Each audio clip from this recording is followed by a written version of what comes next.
నాకు అనిపించింది. మనుషులు మాయా స్వరూపులండి. ఈ రోజున ఇంత బలంగా మీ ఎదుట నేను ప్రకటించే నేను రేపు ఉంటాను లేదా మీకేం తెలుసు, నాకేం తెలుసు.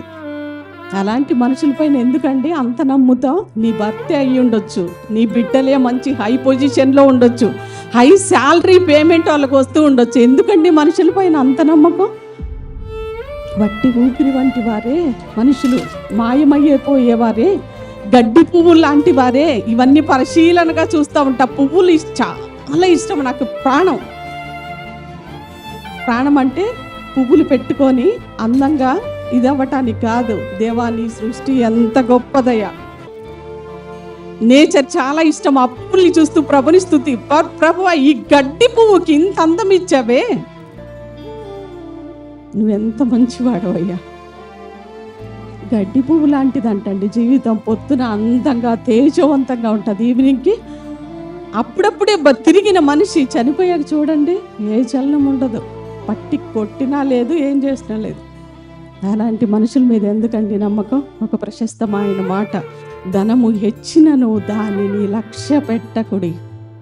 ధనము హెచ్చినను దానిని లక్ష్య పెట్టకుడి. మహారాజు కింగ్ డేవిడ్,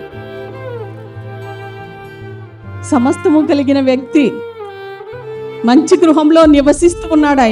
ఆయన చెప్పే మాట, ధనము హెచ్చినను, దేవుడు మనల్ని ఆశీర్వదిస్తూ చేతి నిండా డబ్బులు, బీరువా నిండా డబ్బులు, ఎక్కడ చూస్తే అక్కడ డబ్బులు ఇస్తాడు అనుకోండి, మనం చాలా మారిపోతాం. కొన్నిసార్లు నాకు అనిపిస్తుంది, నేనంట ప్రభా నాకు ఎంత కావాలో అంతే ఇవ్వు.